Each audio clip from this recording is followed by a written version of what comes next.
बिस्मिल्लाहिर्रहमानिर्रहीम। अस्सलामुअलैकुम। एक पेंडू लड़के और मॉडर्न लड़की की कहानी। मम्मा वो पेंडू सा है, मैंने इससे शादी नहीं करनी, अफशा अपनी माँ से कह रही थी। माँ ने प्यार से कहा, बेटी वो तुम्हारा कज़न है, अच्छा लड़का है, क्यों शादी नहीं करनी। इससे अफशा ने कहा, मम्मा वो पेंडू सा है, ना इसे कपड़े पहनने की तमीज़, ना इसे बात करने की तमीज़ है, मैं इसके साथ शादी नहीं करूँगी।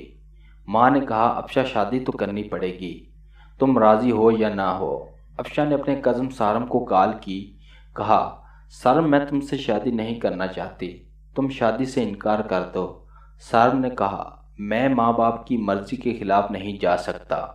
अफशा ने कहा, मैं तुम्हारे साथ ज़िंदगी भर नहीं रह सकती। सारम ने कहा, तुम खुद इनकार कर दो, मैं तो कुछ नहीं कहने वाला। अफशा ने जब देखा इसकी शादी सारम से कर रहे हैं, अफशा ने खुदकुशी करने के लिए घर में पड़ी मेडिसन की काफ़ी सारी टैबलेट खा ली। अस्पताल गए, डॉक्टर ने मैदा वॉश किया, जान बच गई।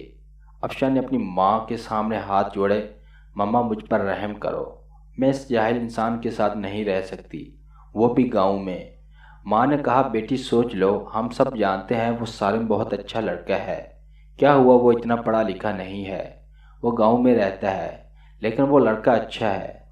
अफशा के ना चाहते हुए भी अफशा की शादी सारम से करवा दी। अफशा ने बस समझ लिया ज़िंदगी बर्बाद हो गई, सारे ख्वाब ख़त्म हो गए, सब खुशियाँ जला दी गई, सब कुछ एक जाहिल इंसान के हवाले हो गया। पहली रात ही अफशा ने सारम को कहा, सारम तुम मुझसे शादी करना चाहते थे, शादी हो गई, लेकिन मुझसे दूर रहो। सारम ने मुस्कुराते हुए कहा, ठीक है अफशा, आप इतना गुस्सा क्यों कर रही हैं। अफशा ने कहा, तुमने मेरी ज़िंदगी तबाह कर दी। सारम ने एक डब्बी खोली, इसमें चमकती हुई अंगूठी थी। सारम ने वो डब्बी अफशा के सामने रखी और कहने लगा, अफशा ये गिफ्ट आपके लिए। अफशा ने अंगूठी उठाकर साइड पर रख दी और करवट बदल कर लेट गई और रोने लगी। सारम नवाफिल अदा करने लगा, फिर अफशा के पास लेट गया। यूँ जिंदगी का सफ़र शुरू हुआ।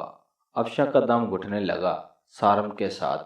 सारम देखने में खूबसूरत था, बस ज़्यादा पढ़ा लिखा नहीं था, डिसेंट सा भी नहीं था। अफशा मॉडर्न सी लड़की थी। सारम सुबह उठते ही अफशा का माथा चूमता, फिर खुद नाश्ता बनाता। अफशा को गुस्सा आता, ये बंदा मुझे इम्प्रेस करने के चक्रों में है। अफशा जब सारम के हाथ का बना खाना खाती, बहुत हैरान होती, इतना मज़े का खाना। सारम रात को थका हारा आता, अफशा बस खामोश सी अपनी दुनिया में गुम सी रहती, इसको कोई परवाह नहीं थी। सारम को सारम भी अफशा को कुछ ना कहता था। घर आकर खाना बनाता, अफशा को खाना देता। अफशा पत्थर दिल थी, शायद ना घर की सफाई करती, ना वो कभी सारम के कपड़े सफाई करती।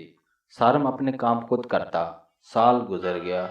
सारम अफशा की हर बेरुखी चूम कर बर्दाश्त करता। अफशा को यूं लगता था कि एक बुद्धू इंसान पल्ले पड़ गया है। सारम चूंकि एक मर्द था, वो औरत पे हाथ उठाना मर्द की शान के खिलाफ समझता था, फिर इस पे हाथ उठाना जो हम सफ़र हो। सारम ने एक दिन कहा, अफशा तुम अपना ख्याल क्यों नहीं रखती।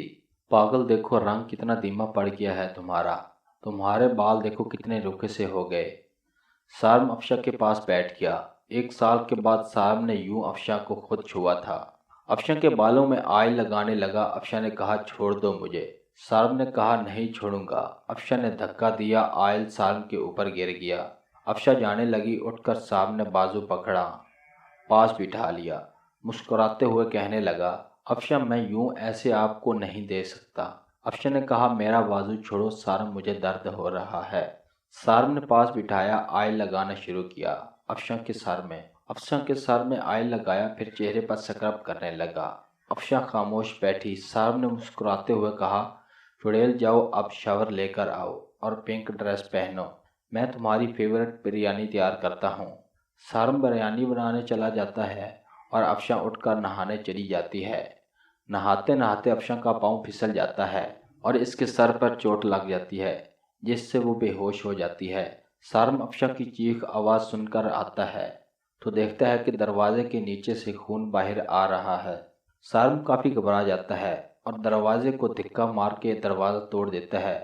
सारम जब अंदर जाता है तो अफशा बगैर कपड़ों ज़मीन पर खून में लथपथ पड़ी होती है। सारम अफशा को उठाता है और इसके मुंह पे पानी के छींटे मारता है। कि किसी तरह अफशा को होश आ जाए। सारम रो रहा होता है कि अचानक अफशा की आंख खुलती है। अफशा सारम को अपने लिए इस कदर रोता देखकर गले लगा लेती है और खुद भी रोने लगती है। अब सारम अफशा को कपड़े पहनाकर अस्पताल ले जाता है। अस्पताल से वापसी पर दोनों आइसक्रीम खाते हैं। अफशा का रवैया सारम के साथ बहुत हद तक बेहतर हो जाता है और अफशा को पता चलता है कि इसके माँ बाप का फैसला गलत नहीं था। दोस्तों, कभी भी आपके माँ बाप आपके लिए गलत नहीं सोचते। इस माँ बाप के फैसलों के खिलाफ जाना हमारी बहुत बड़ी गलती है। Thanks for watching this video.